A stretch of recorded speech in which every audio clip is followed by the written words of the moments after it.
This is K1DBC. All stations please stand by. The Denver Radio Club Learning Net will begin in 5 minutes. W0TX repeater.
PL off.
for the purpose of connecting amateurs and seeking help or advice with Elmers willing to mentor. This net meets every Wednesday, except the third Wednesday of the month, at 1930 hours, 7:30 p.m. On frequencies 145.490, linked with 448.625, both with a negative offset and a tone of 100. This net can be broken at any time for emergency or priority traffic by using the word break. Is there any emergency or priority traffic at this time?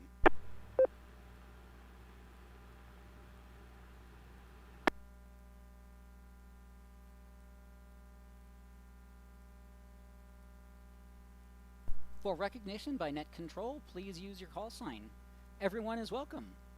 This is an on-air meeting for amateurs seeking help and Elmers giving their time to mentor. If you have any questions for the Learning Net and don't yet have your license or otherwise wish to contact the net, you may do so via email at drclearningnet@gmail.com. We also have a public mailing list on groups.io. It's HAM Learning Net. We're also on YouTube. You could search for W0TX DRC, or if you go to youtube.com/WEREGR8, you can find a live stream there of this evening's net as well as other nets.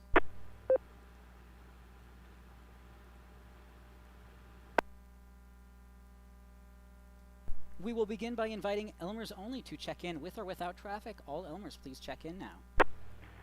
Alpha 0, Juliet Kilo, AA0JK, good evening.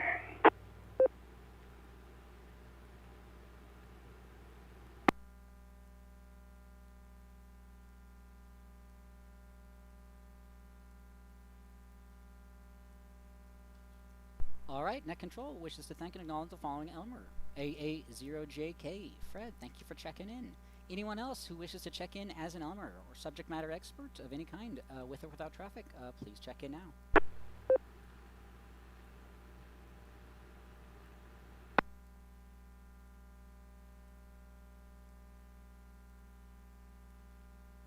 All right, all other check-ins to the net will be taken in alphabetical groups based on the first letter of the suffix of the operator's call sign.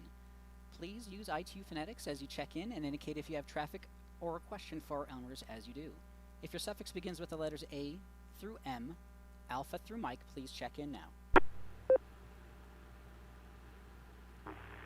Kilo, Foxtrot 0, Alpha, Foxtrot, Quebec, Troy, no question.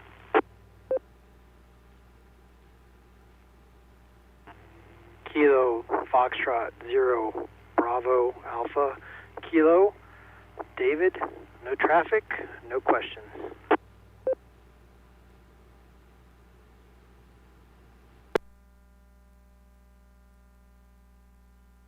Kilo 6 Hotel, Juliet Victor, K6HJV Tom, Arvada, no traffic.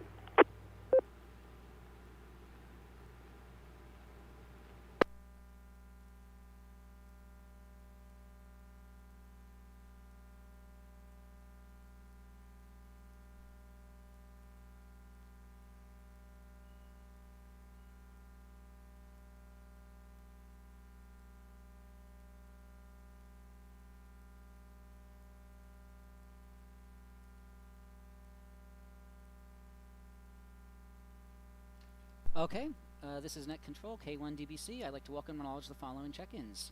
KF0AFQ Troy, KF0BAK David, K6HJV Tom, and then on the web we had KF0AEY Patrick. One more call. If your call letters suffix begins with the letters A through M, Alpha through Mike, please check in now. Kilo 0, Kilo Papa Sierra, Kevin Lakewood, no traffic.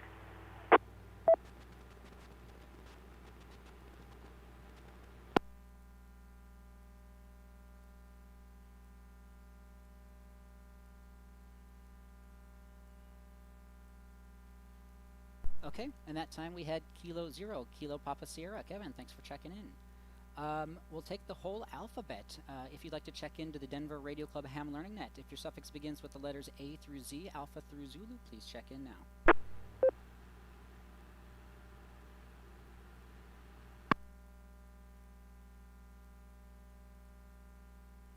Kilo 0, Yankee Echo Sierra, Ken in Brookville.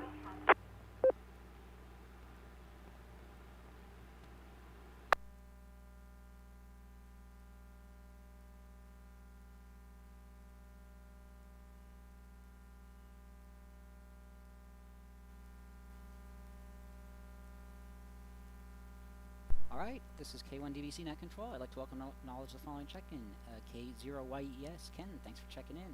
Another call if you'd like to check into the Denver Radio Club Ham Learning Net. We're taking all calls, Alpha through Zulu. Please check in now.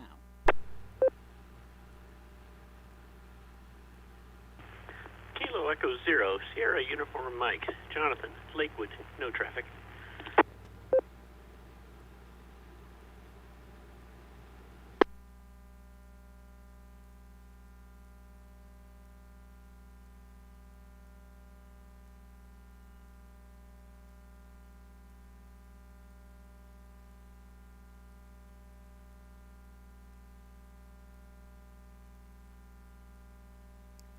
Alright, and that time we had KE0, s.t.e.m, Jonathan.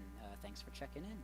Another call, if you'd like to check into the Denver Radio Club Ham Learning Net, please do so with your call sign, your name, and let us know if you have traffic or questions, or if you'd like to check in just for the count, please call now.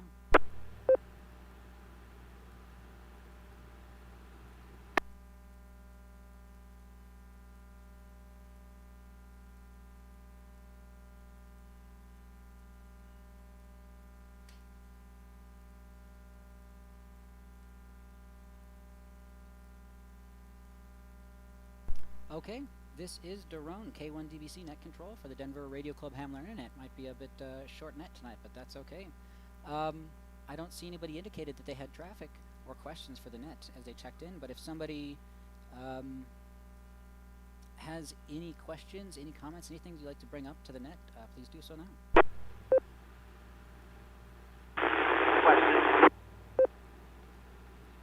Yeah, go ahead with the question. It was a little scratchy there, too. I don't know if you can get a better position, but go ahead and try again. How do I sound here, KF0, KF2? Still a little scratchy. I guess it's readable. I guess if you want to try, go ahead. Question is, just curious to know what people think of vanity call signs.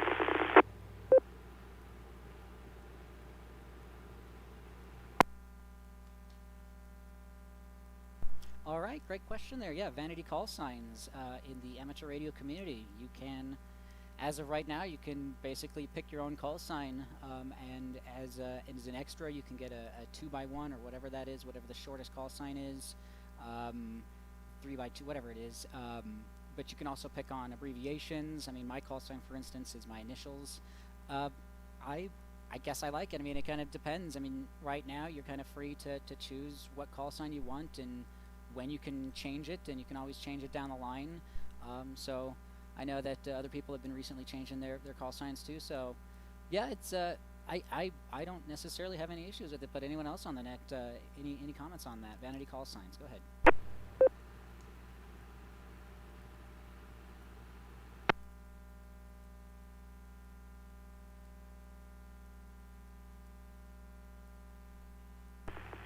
S.t.e.m, comment.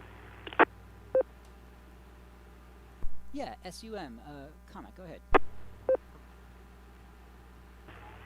I find vanity call signs an interesting subject. Kind of studied it ever since I became a ham radio operator, and most vanity call signs are done for a specific reason.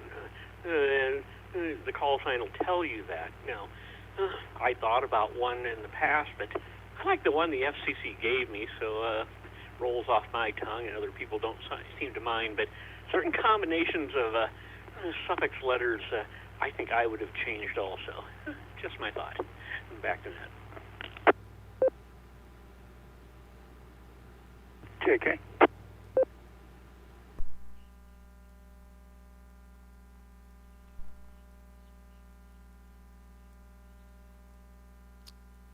Fred, AA0JK, go ahead.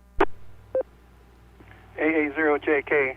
Yeah, it's great that the FCC allows us to have these vanity calls, and in some regards, you know, it's kind of nice if you get call letters that don't quite flow just quite right, or you don't particularly like the combination. You can change it.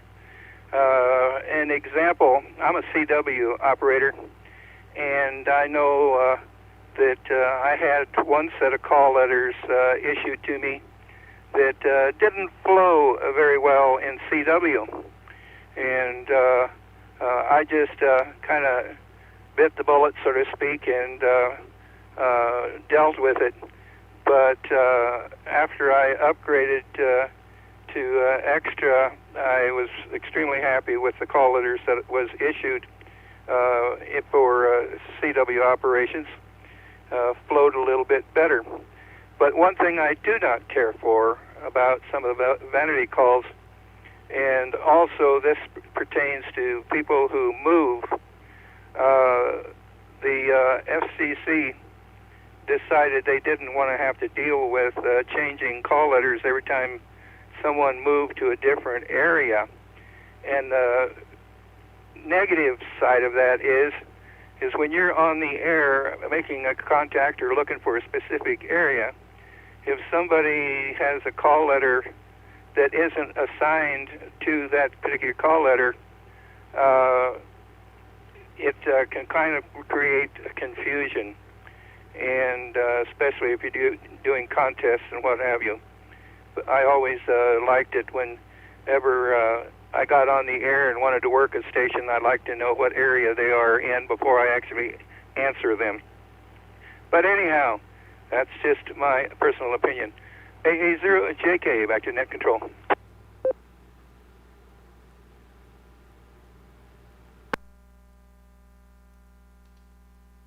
All right, sounds good. Yeah, absolutely. AA0JK. When you're traveling, it's hard to tell what your call sign is or where you're from, and you have to put all those kind of little extra add-ons at the end there. And yeah, it's a little bit difficult when somebody else's call sign is from a different place. So. Good calls there. Good conversation there. And as far as what a vanity call sign is, it just allows you to choose whatever call sign you want. If you didn't really understand what that is, instead of just the assigned one that you got, you can pick it whatever you like, as long as it's available and within the constraints. So yeah, good questions there. Anyone else on that, or I'll throw it back to the person who had brought that in. Go ahead.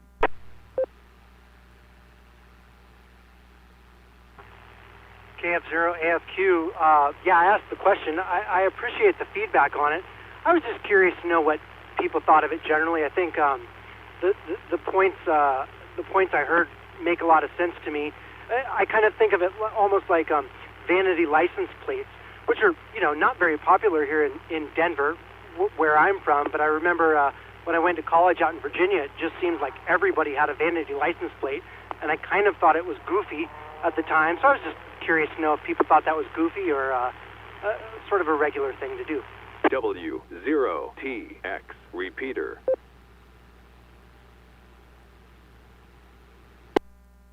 No, absolutely. Yeah, no, that I'm just seeing another reason somebody would do that is using a silent keys call sign, like a grandfather, something like that. Being able to, as long as it's free, something like that.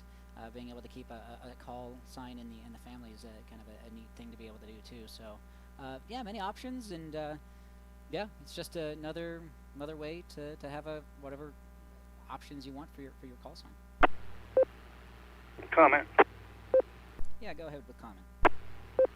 Yeah, I think it's great that a family member carries on the call letters of a grandfather or another member of the family after they've passed. I think that's a great honor, so to speak, to carry on their call letters. AA0JK.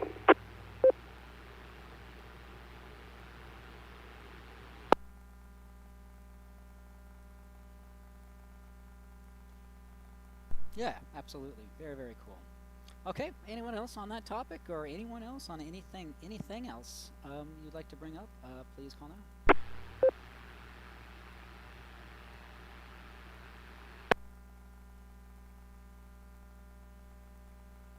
Comment. Yeah, go ahead again with comment. I'll give a plus to folks who carry over their call letters from another area. One thing that I kind of like is sometimes that if you've got something unique or the call letters kind of got a nifty little acronym, it's kind of nice to be able to keep your call letters despite moving to a different area, especially if you like hot, juicy vegetables.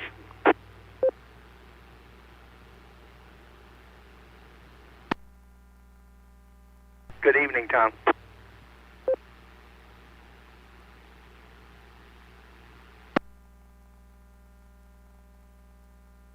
K6HJV, I guess he's not listening to me or ignoring me.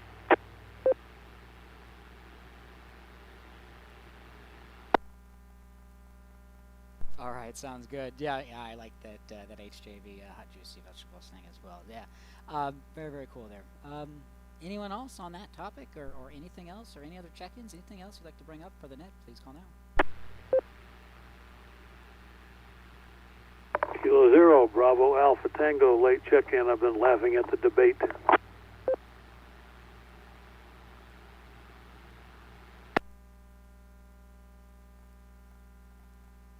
All right, K0BATR, got you checked in.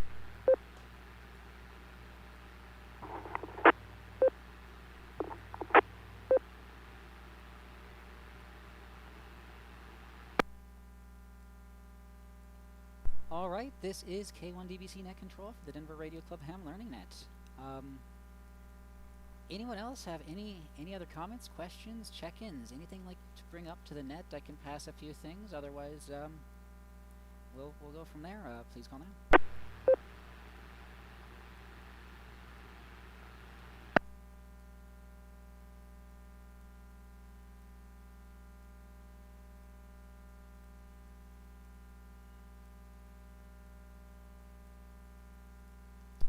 All right, this is K1DBC Net Control for the Denver Radio Club Ham Learning Net. One more time, anyone else have any other comments, questions, check-ins, anything else you'd like to bring up to the net so far, please call now.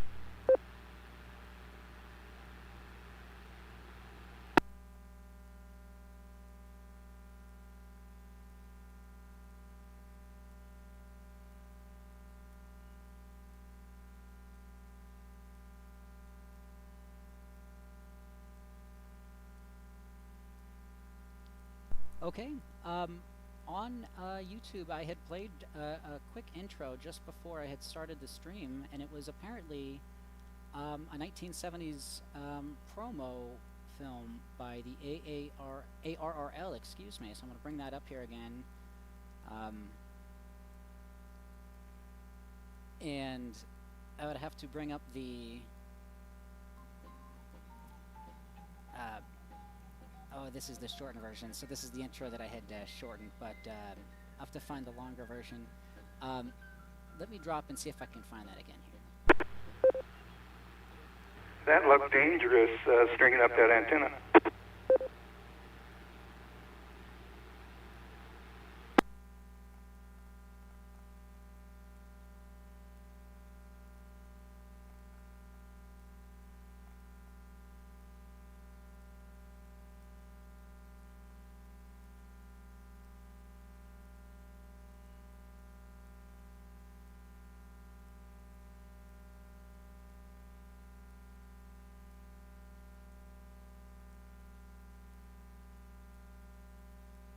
All right, this is K1DBC. Sorry about that. It was something I had found on this YouTube page, Periscope Film, and produced amateur radio legend Dave Bell in cooperation with ARRL circa 1970, intended to inspire kids to become interested in amateur radio, targeted schools, and encourages teenagers to take up a hobby. So there's a bunch more information on it here, but it's really cool, vintage. Really cool looking here. Let me hams around the world. Got the audio here. But just a really cool vintage retro kind of intro that pretty neat there. So yeah, check that out.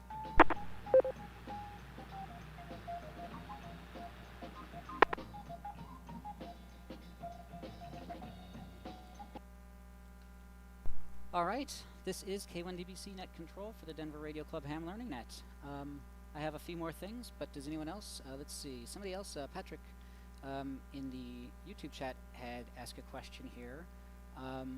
what exactly happens to the repeater when you put it in net mode? Okay, good question there.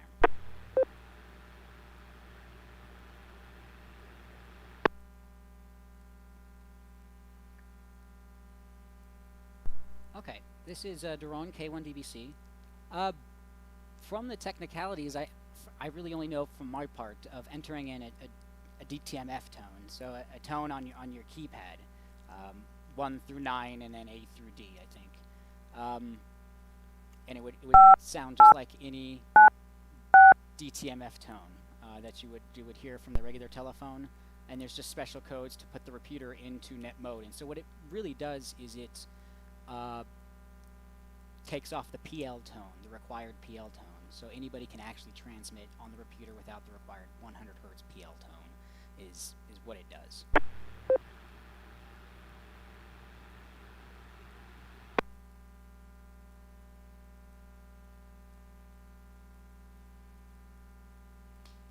Great question, though. That is how there was an exploit in Texas, I believe, and some other places with their national weather alert systems were hijacked because it's just in the clear. It's DTMF tones. It's something that anybody can kind of decrypt. So pretty neat, though.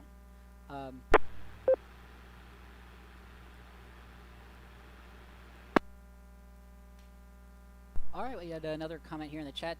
David Clapp, I didn't hear you check in. If you want to try one more time, go ahead.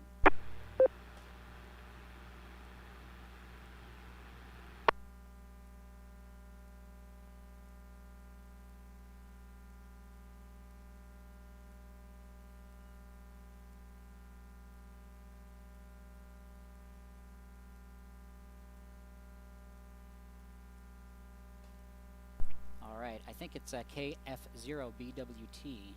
I did not hear anything that time. Just make sure your radio is programmed to either 145. Just make sure it's if you're using a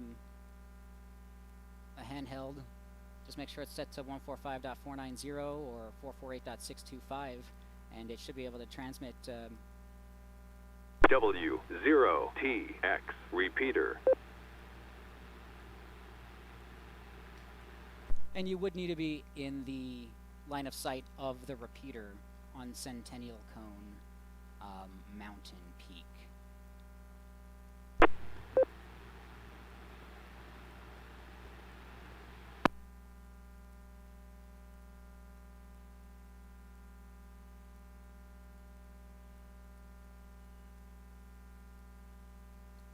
Okay, well, I'll get you checked in there. He's just talking on the YouTube chat here. There's a gentleman, David Clapp, trying to check in. Not getting in over the airwaves, but I did get his call sign KF0BWT, I believe. So I'll get him checked in, and we'll maybe try to help him troubleshoot a little bit further here.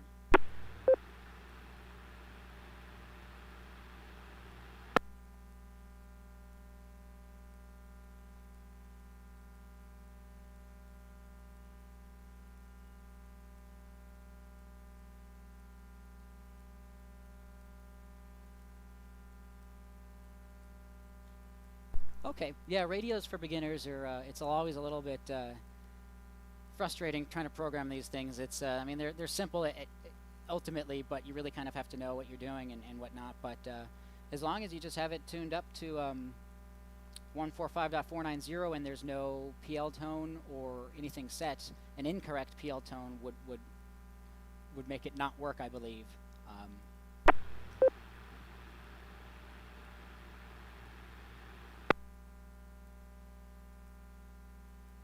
Okay, anyone else? This is K1DBC Net Control for the Denver Radio Club Ham Learning Net. Any other check-ins, comments, questions, anything you'd like to bring up to the net, please call now.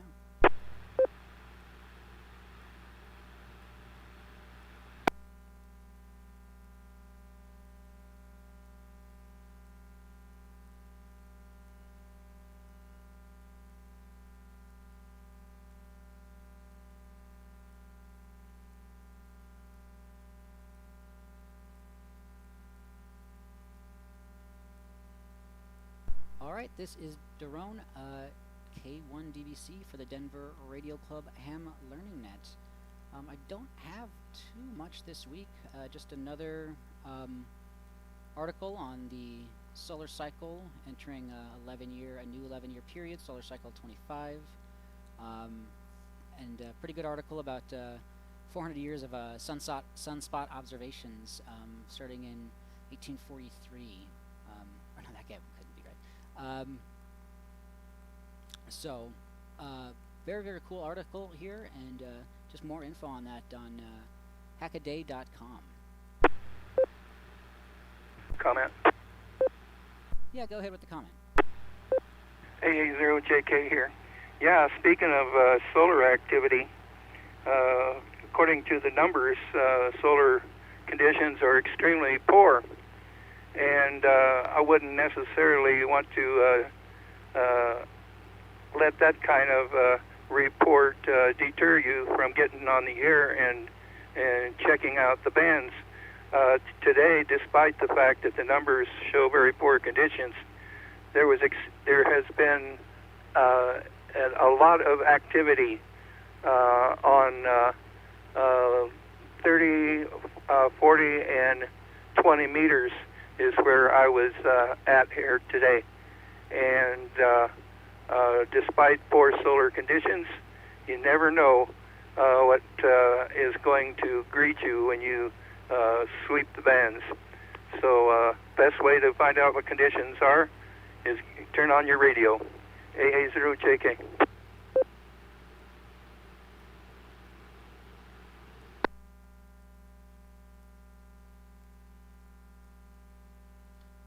Absolutely. Yep. Just got to get the equipment set up and tuned up and get into the bands and see what's going out there. I think field day always proves that band conditions are always different than what we say. But yeah, very, very cool. Yeah.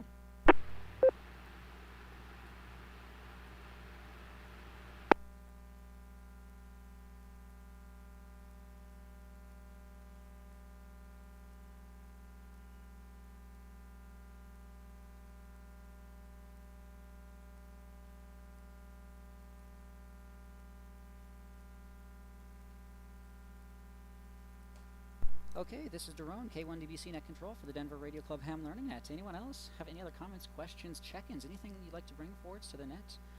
Please do so.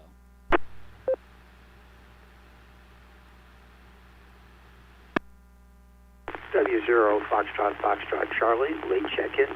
Curious what type of antenna you were using today for listening to 20, 30, and 40.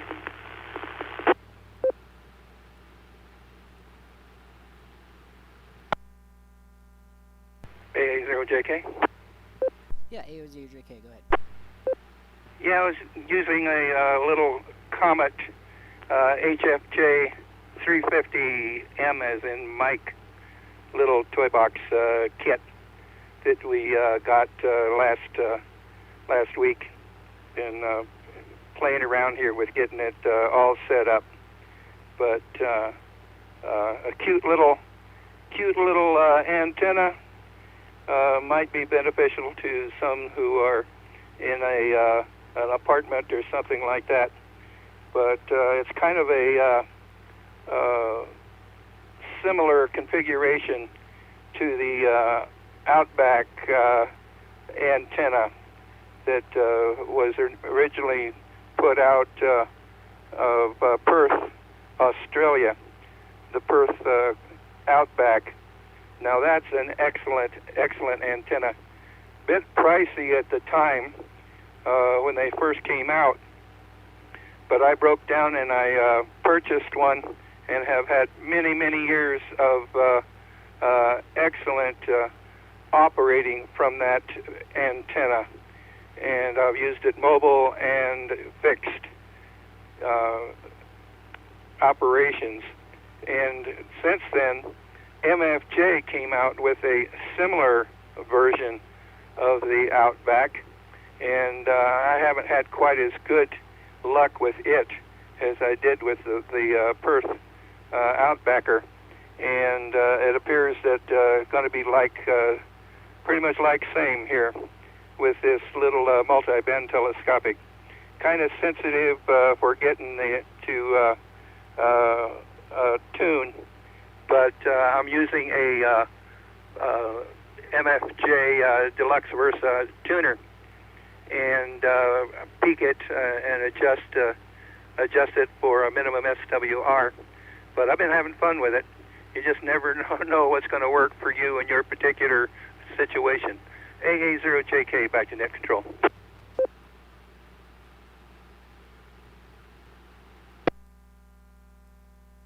W0FFC, to net control.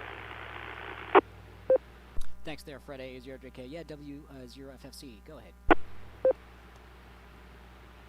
So the Outbacker doesn't look that expensive. It's only about $230. I'm looking at it on the net right now, or $270. Which is the one that you have, the Comet?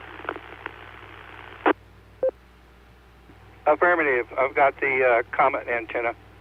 But the Outbacker, is that what you said was 200? I'm looking online at Turlin, the home of the Outbacker, and the Perth is $270. It's a mobile antenna, 1.6 meters long assembled. There's a stealth antenna for $230, but they're all in the $250 to $350, and I think that shipped. W0TX repeater. I was unaware that they are still available, but the last time I heard they had a distributor out of, what was it, Tennessee or Kentucky, and hadn't heard much from them since then. But if it is still available, I highly recommend it. It's been a great antenna, and I think I've had this thing for 15 years or better, and it's been through quite a bit. Anytime I take a long cross country, like whenever I go out to Oshkosh, Wisconsin for the AirVenture events, I always have it mounted on my my vehicle so that I can operate HF as I'm traveling. So it's taken quite a beating over the years, and still performing extremely well. Well made, reliable antenna. AA0JK.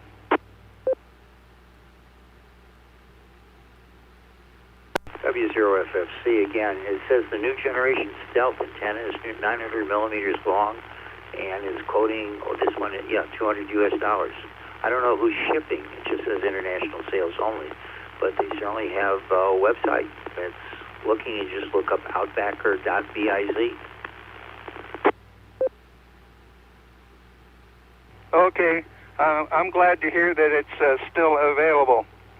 And if you are in a situation where you're in an HOV or an apartment where you can at least get it out to on a little patio or outside, you can should have some pretty good luck with operating. And it takes a lot more power than this little Comet antenna. This little Comet antenna, they rated it to 100 watts, but it's not an actual 100 watts. They say in 100 watts PEP. That's peak envelope power. That's really not 100 watts. It's more like about 70 watts. But you know the marketing people, the way they are, anything to make their product look better and get into your wallet. Well, I can't speak too much about that fact because I wound up buying one of these, and I'm having fun with it. Even though I am yet to really actually recommend it for anything other than just playing with here at the moment. But I'm using it at QRP, and I've got a little SGC 2020 transceiver here that I have a lot of fun with. It's only 20 watts. It's only a 20-watt transceiver, and I've got it hooked up to that. And can't expect too awful much with the antenna inside the house. You got to get that antenna outside. AA0JK.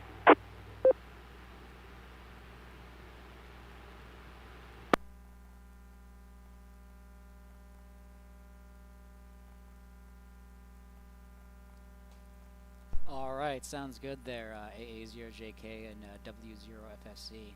Yeah, some neat little antennas there. We spoke about the HFJ 350M by Comment and the Perth or the Stealth by Turlin Outbacker organization. Yeah, hold that Perth antenna there. Okay, scroll down a little bit.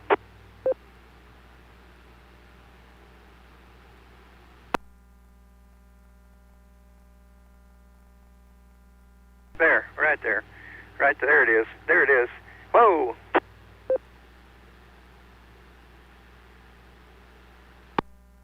There it is. Excellent antenna. If you don't mind paying a little bit more for it, but you get what you pay for. And I highly recommend the Perth Outbacker. Excellent antenna, very rugged, and a good performer.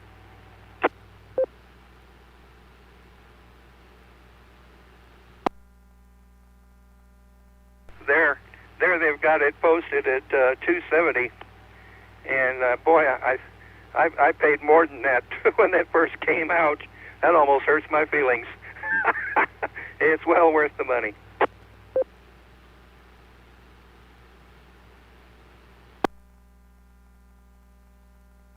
Cool. All right, absolutely. Another comment. Yeah, please go ahead. As you scroll down there, it showed the spring base that they have the Outbacker hooked to. I highly recommend that. Otherwise, it's really extremely rigid. Yeah, there it is. Otherwise, it's extremely rigid and susceptible to damage. But definitely recommend that base spring on there. I know the Outbacker. I used to operate CW when I went to work in the mornings with the Outbacker, and I remember one time when I got to work, I was doing a CW contact with a Japan station, and one of my coworkers came out and heard the dit activity coming from inside the cab of my truck and wondered what I was doing. And that little Perth Outbacker had a solid contact there going with a station just outside of Japan there, but just outside of Tokyo. Highly recommend it, and definitely put that spring base on it there so it's not quite so rigid. AA0JK.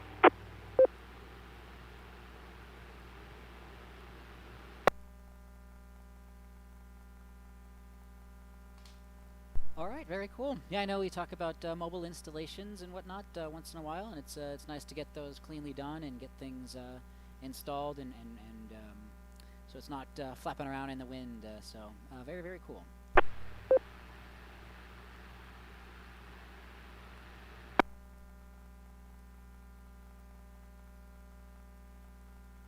All right, this is K1DBC Net Control for the Denver Radio Club Ham Learning Net. Anyone else have anything else?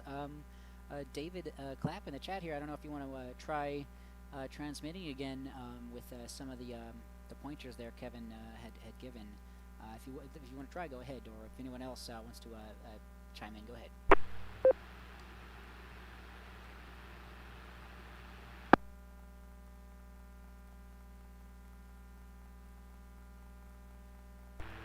KPS comment. Yeah, K0 KPS. Go ahead. First of all, it's interesting to see the 6-second lag between the radio and the internet. So I can see where Fred was trying to pause you, and the screen was 6 seconds behind him. But the comment I wanted to bring up was Rocky Mountain Ham has got their Ham University. And for this year, they're going to have a virtual option as opposed to being in person.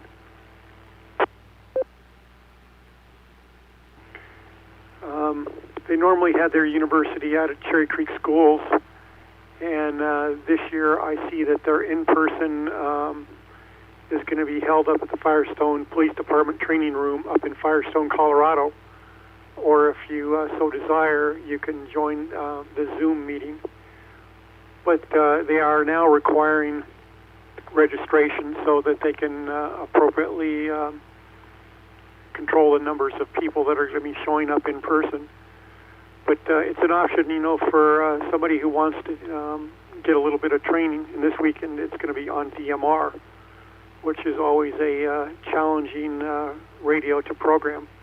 So it's just one option for some education. Let me reset. W0TX repeater. Another one was a couple days ago, ARRL has a learning webinar that's put out, which is worthwhile, even though the one the other day was on grounding and bonding by Mr. Silverman. It's information that you can easily glean from his book, but it's another option for getting some ham-related education without having to travel. So it's just something to take a look at. This is K0KPS, back to net.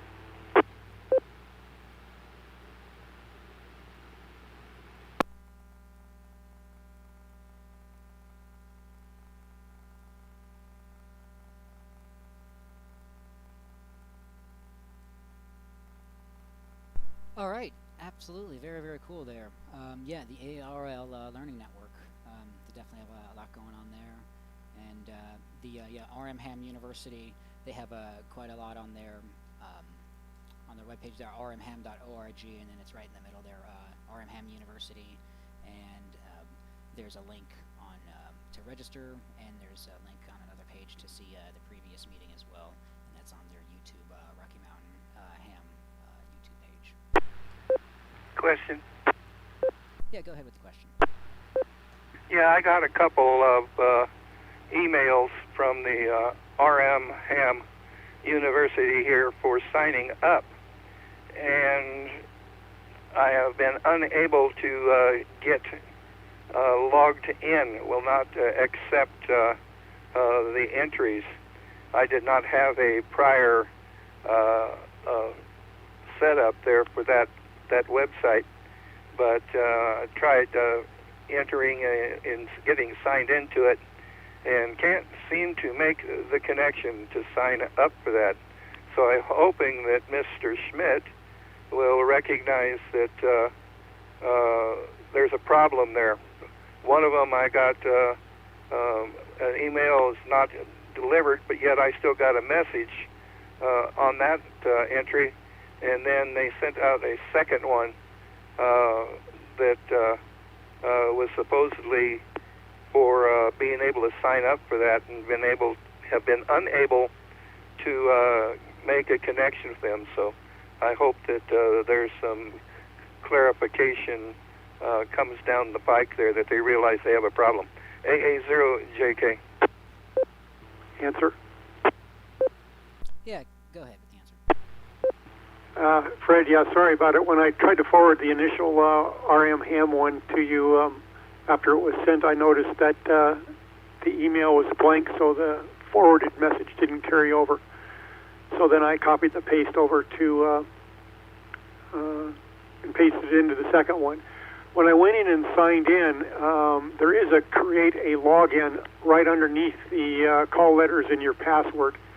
That I did the same thing. I couldn't get it to take, but when I clicked the line below, on Jerome's screen it says reset password, in blue there, but it had to create a login that allowed me to go in, and there it is, Jerome, to create the login, to sign up. So that may be an option for you. K0KPS, back to net.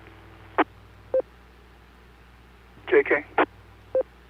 Yeah, K0KPS. I just created my login for the first time just now, and it seemed to work, and I'm able to log in now. Yeah, but AA0JK, Fred, go ahead. Okay, thank you for the response. We'll continue to try to get logged in there and get set up there to where we can participate. Thank you. AA0JK.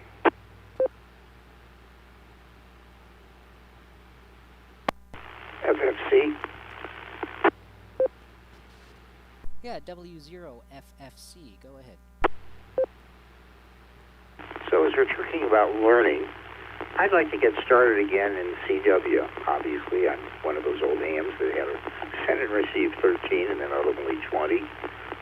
But it's been a long time, and I'm really rusty. So suggestions about how to go back, learn code, build up speed. JK. Yeah, A0JK, go ahead. Yeah, the ARRL still broadcasting their practice sessions there. If you go to the ARRL website, you're probably already familiar with this, but go down there and take a look at their schedule times. In fact, I was listening to it here today and practicing a little bit of the broadcast, listening to some of the broadcast.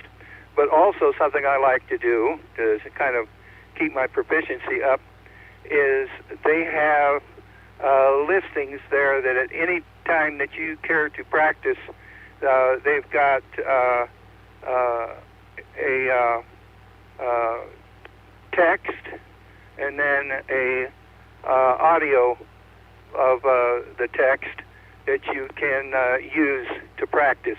And I always set that up to where it's just a little bit faster than what I normally use on the air. If I'm up for 20, if I'm good at 20 words a minute, I practice at 25. I am currently certified at 30, so I listen and practice at 40. But always keep the challenge in mind. That's the way you will increase your speed. If you are only comfortable at 13 words a minute, listen to the 15 word a minute or the 20 word a minute. Kind of force yourself there to practice at a little bit higher rate than you're comfortable with.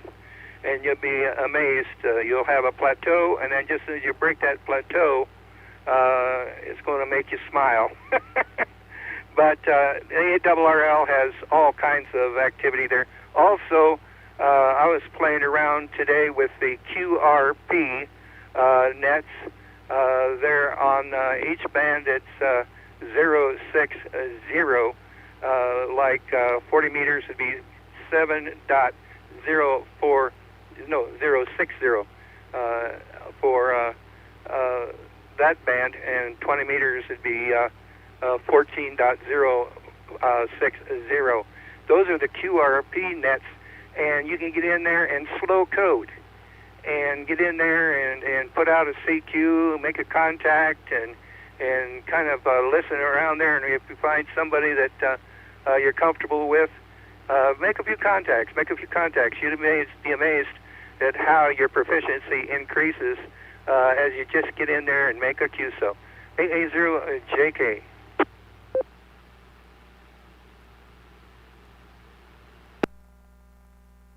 Thanks.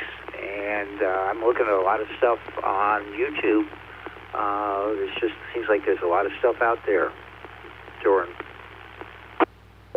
Your cell phone is loaded with good sites also. When you're out and about, you can listen to Morrison practice with your cell phone.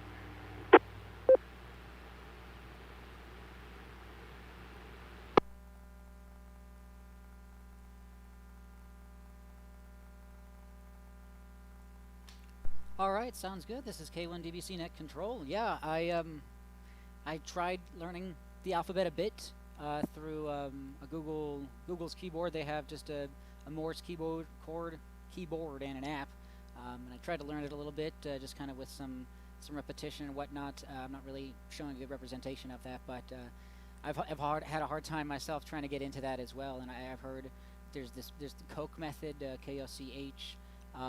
Is something that might help, and learning your own call is always helpful to hear what your call sounds like and how to transmit your call. So things like that. So very, very cool. Anyone else on that? Yeah, as Fred mentioned, AARL has plenty of interesting things. W1AW operating schedule for Morris, and they have the code transmissions, and yeah, plenty of things on there, and CW ops. So yeah, anyone else on CW or getting into Morse code or anything else on that? Go ahead. JK. Yeah, AA0JK. Fred, go ahead. You made a very good point there, Daron.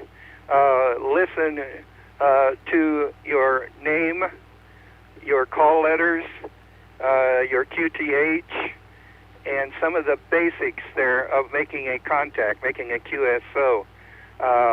Kind of lay out your call letters, get familiar to the rhythm of your call letters, and like for instance, yours would be da-di-da, da-da-da-da-da, da-di-dit, da-di-dit, da-di-da-dit. Now, after you do this a little bit, you'll hear a rhythm start to form, and you will then be picking up just your call letters instead of the individual characters. So when you start getting to that stage, you know you're making progress. But practice those at first, and like your name, da-da-dit, da-da-da, da-da-dit, da-da-da, da-dit. Notice that Daron has a rhythm to it. Your name, you will note, always has a rhythm. Oh, here, Tom. This is a goodie. Da, da, da, da, da, da. Tom. Now, Tom has got an easy one. But anyhow, I digress. But those are you can learn those characters first. And also, when you get into the practice sessions, don't worry about being able to copy all the characters. If you just have a few of the characters down pat, just listen to the broadcast and pick out the ones that are recognizable and keep practicing, and eventually you'll be able to pick up the full alphabet, your numbers, and your punctuations with practice. But just hang in there. Just a matter of a little bit of practice, and get into the slow QRP nets there that I pointed out, and get on the air and practice a little bit with some of the other folks out there who are trying to develop some proficiency. AA0JK, back to net control.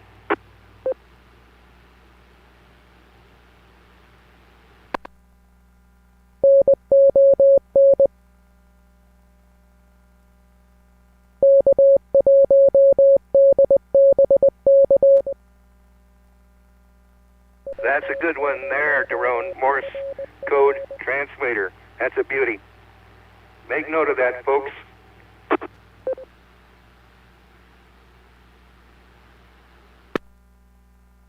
In that particular website, you'll be able to practice what I was just pointing out. Type in your name, your call letters, your QTH, and then listen to it over and over again to where it's recognizable. That's a good website right there, Daron. Thank you. AA0JK.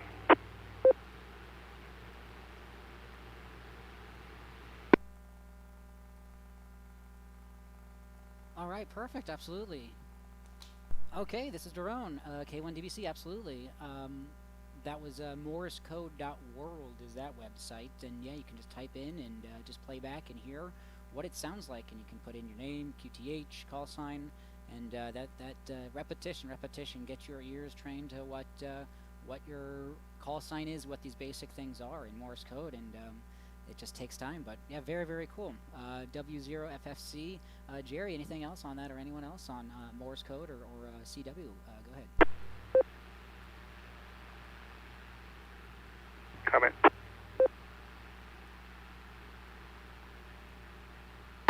Yeah, go ahead with the comment. AA0JK. Yeah, you're programming the wet processor. You're programming the wet processor between the ears. Kind of just think of it as you're programming your brain. Exactly.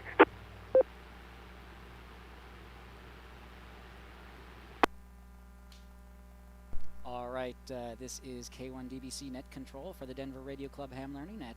We've been able to fill out this net pretty well. Anyone else on anything we've spoken about, or anything else you'd like to bring up for the Denver Radio Club Ham Learning Net? Any other projects, any other questions, any other check-ins, anything else you'd like to bring forward to the net? Please call now. FFC again. Yeah, W0FFC. Jerry, go ahead. So I have a question, and this isn't the time nor the place, I don't think. I recently bought the Bridgetone Anytone along with a hotspot, have everything set up. I've had some help in getting some of the programming and the code plugs in place. I'm comfortable with that. Now I have no idea how to access like talk group 310, 11, 12, how to talk to anybody who is not local. And so where do I go to get that kind of help? This should be relatively simple, but I'm still confused.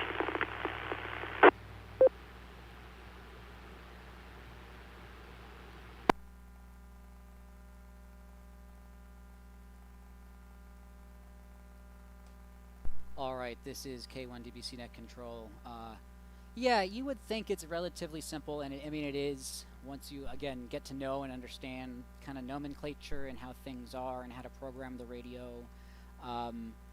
It just takes a little bit of time to get into their specific software. I would suggest kind of looking up on YouTube, and if it's the Anytone, it's pretty straightforward software, and it's matured over time, and you kind of just go in and program analog channels and digital channels, and then you have talk groups that you can key up on those digital repeaters and whatnot. It is a little bit of a longer conversation to get into. Yeah, there's a lot of information online, but yeah, I would suggest kind of looking at that a little bit more. Anything else on that? Go ahead. Comment.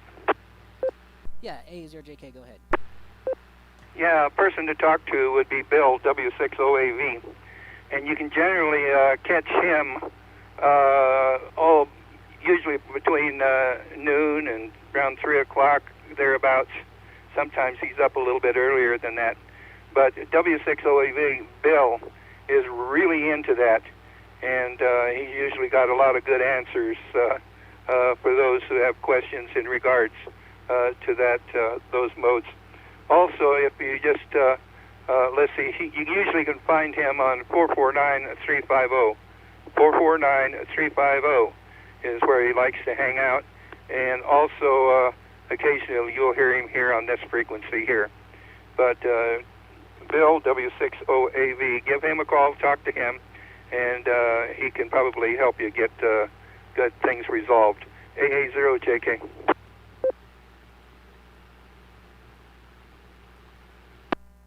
All right, sounds good, A0JK. One other suggestion for the Anytone is a really good starting point is the RMHAM. We were speaking about them earlier on their website, rmham.org. They have a list of sample code plugs that I don't have the CPS installed on this machine, otherwise I would load it up. But you download the sample code plug and you load it into the programming software, and then you have to change your call sign. But that's a very, very, very good starting point for the Denver metro region and northern Colorado. Comment. Yeah, go ahead again with the comment, Fred. Yeah, you can find Bill also if you go to the W0TX webpage. Go to W0TX webpage and go down there to, I think he's under technical committee, but look for his call letters there, and you'll get the information there how to contact Bill. AA0JK. W0TX repeater.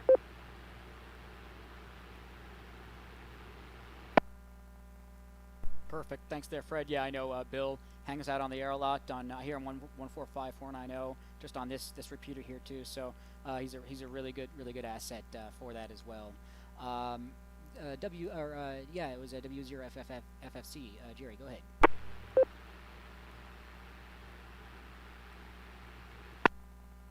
Thank you. Also, just as a comment, for anybody who's interested in DMR, and they're not the cheapest, but Bridgecom has a new hotspot. They do have the Anytone, and they do make available for a relatively nominal price. They'll pre-program everything in, so you don't have to worry about it. Then the only thing you have to worry about is programming your Colorado or your local code plug stuff. And their CPS makes it relatively simple. I've done that, and that's not hard. So now the only question is etiquette and the formalities and how you get started on the talk groups. And, you hear all these things about how great DMR is.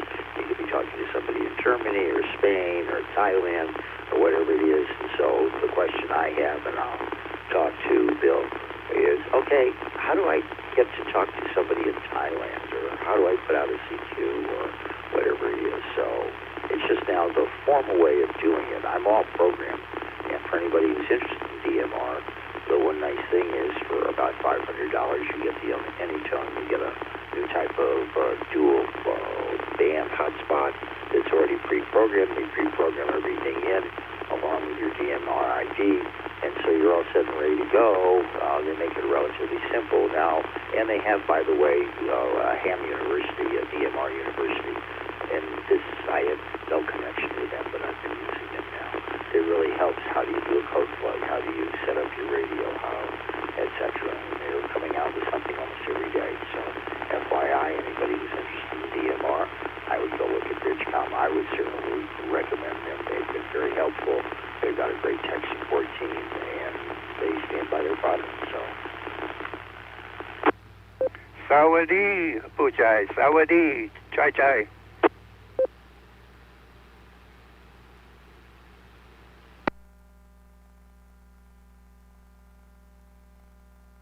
A little Thai I threw out there. Spent some time there in Bangkok.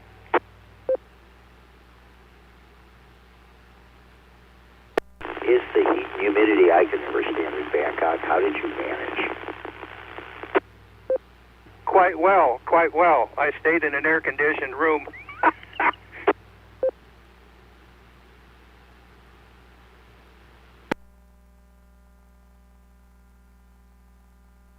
Really, actually, it wasn't too awful bad the time of year that I was there. And enjoyed it immensely. Enjoyed the people, and boy, you talk about some fantastic shopping. And I came back with tailored clothes and a whole airplane full of goodies.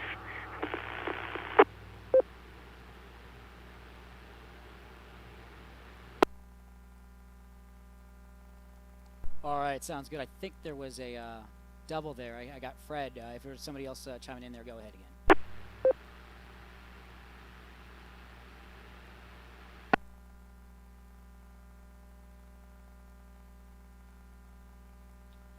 Okay, absolutely. Yeah, there's a lot to do on DMR and talk groups, and you kind of just got to find the right talk groups. I was trying to find they have a brandmeister.network webpage, and they used to have a hose where you could kind of see like the most popular calls at the moment, but I can't find that link at the moment. But you could see all the activity on their network there as well.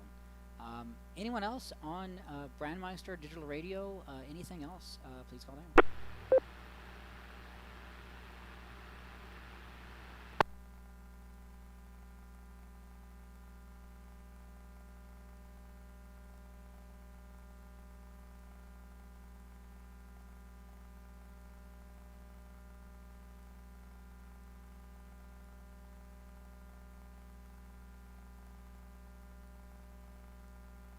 Okay, this is Daron, K1DBC Net Control for the Denver Radio Club HAM Learning Net. We are nearing pretty much the end of it, but I'll throw it out there. Anyone else have any other comments, questions, late check-ins, anything else you'd like to bring forward to the net? Please call now.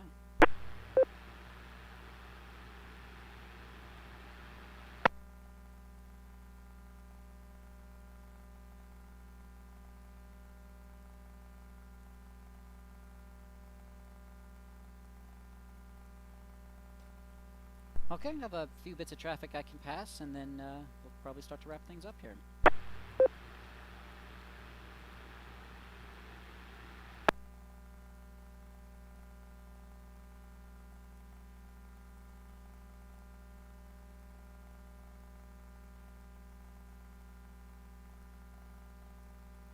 All right, this is K1DBC Net Control over on RTL-SDR.com. Highlight of YouTuber Tech Minds. He's a pretty good RF amateur radio YouTuber. He's going into portable software-defined radio operations. So using what's called an OTG cable. It's it breaks out to female USB, and then you can plug in a RTL SDR dongle into it, and then an antenna into that, and you can plug this into like an Android tablet or a mobile phone. And you can use it for receiving kind of just the normal things you receive on your PC, single sideband, AM, FM. They're doing some aviation reception in here, so pretty neat. This little dongle, about a $5 USB dongle, and then a USB RTL SDR and an antenna, and you have already a mobile or tablet or something like that, so pretty neat way to mess around with that stuff.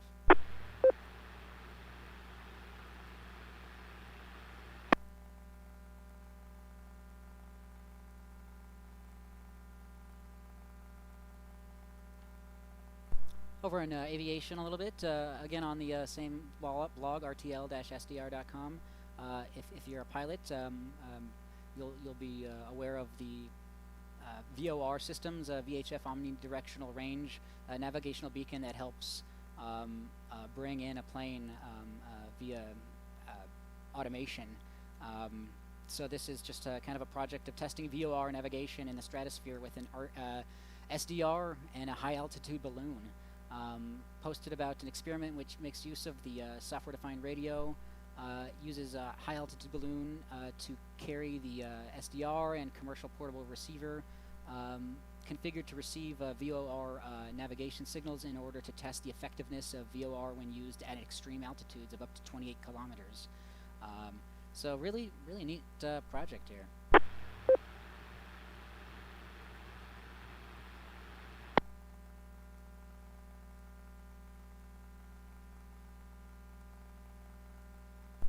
There's been some talks recently, news recently about dark matter hypothesis, and using, and now we can, with citizen science, really kind of prove certain things with ourselves and measure things. So this is using an SDR to measure the basis for dark matter hypothesis.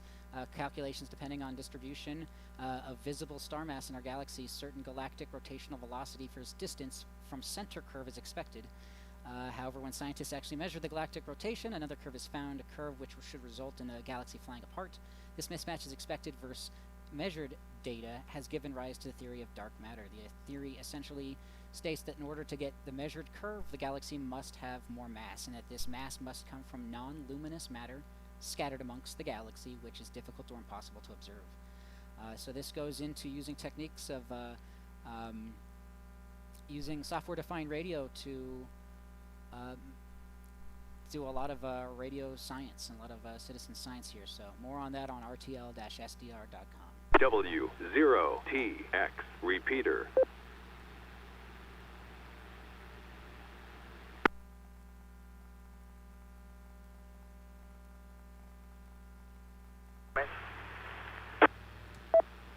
Yeah, I think there was a question or something in there. Go ahead. W0FX. Well, as long as we're talking on things like radio astronomy and such as that, just a reminder that Mars is at its closest point to the Earth. It was a day or two ago, between now and 2035. And so both Mars and Venus, and in the clear sky, we should have a great view of both. So just for those of you who are interested.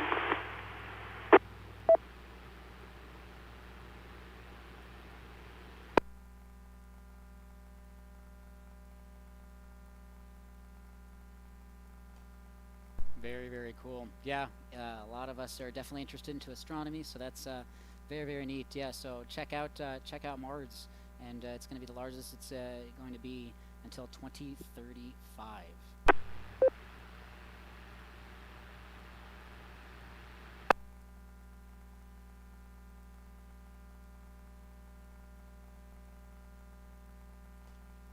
Okay, don't have too much more, just going through hackaday.com, always plenty of crazy articles.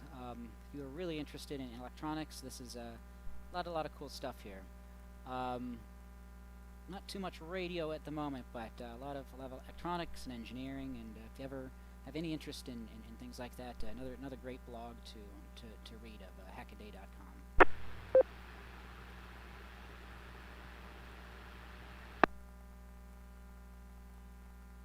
Okay, with that, I think I might throw out the final call. Anyone else have any other comments, questions, last-minute check-ins, anything you'd like to bring up for the amateur, for the Denver Radio Club Ham Learning Net? Please call now.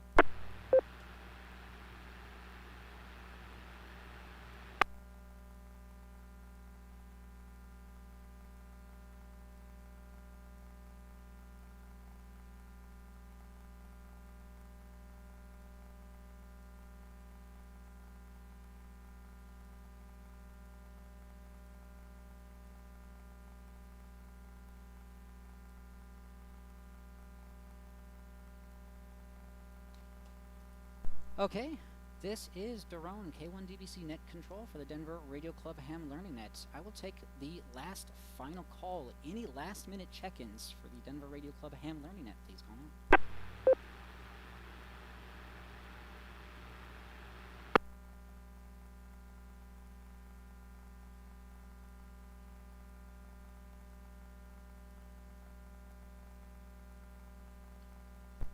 Okay, this is K1DBC Net Control. Before we wrap up, just news club business over on W0TX.org. Our next meeting is going to be October 21st, 7 p.m. Third Wednesday, so not this coming Wednesday, but the Wednesday after that. Presented by Karen Rucker, KG5GAK, more in the aerospace and aeronautical world as we're speaking about. She's a master's student in aerospace engineering at TSU Boulder. She's going to give a presentation on antenna design and considerations with 3D printing, and her involvement in the SETI Institution RF Hackathon. So very interesting conversation, and it will be posted up online if you miss it, but it will be online on meet.google.com. Link on the our homepage here. You don't need to be a ham radio operator for these types of meetings, since they do not happen on the air. At 6 p.m. there's an Elmers session, which is a just general Q&A very similar to this. And then at 7 p.m. the regular meeting starts.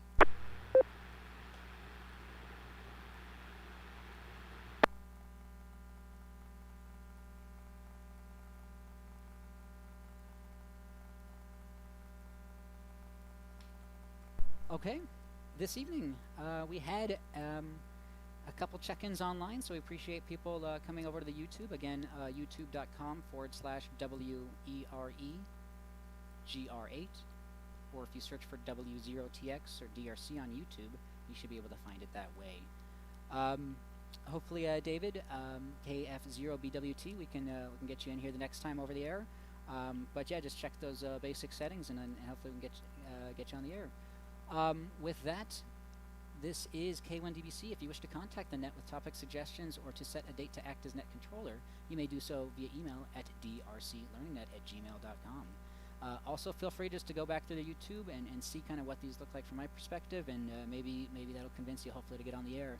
And it is very casual, so you can jump in at any time, and I'm more than happy to help you out.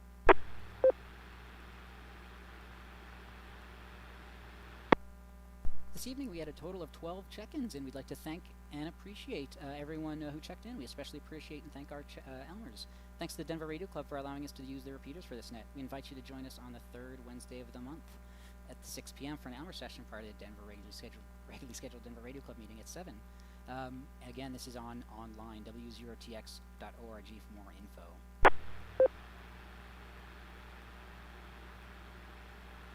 Please join us next Wednesday, 7:30 p.m. for the next Denver Radio Club Ham Learning Net.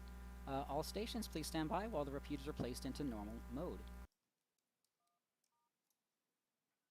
PL on.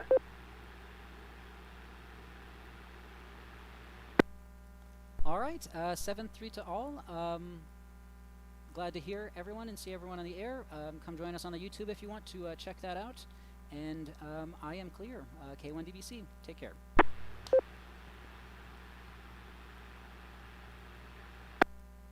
All right, thanks to everyone for joining on the stream. Check out the past ones. You don't have to subscribe if you don't want to. It just makes things easier. But we'll see you all next week.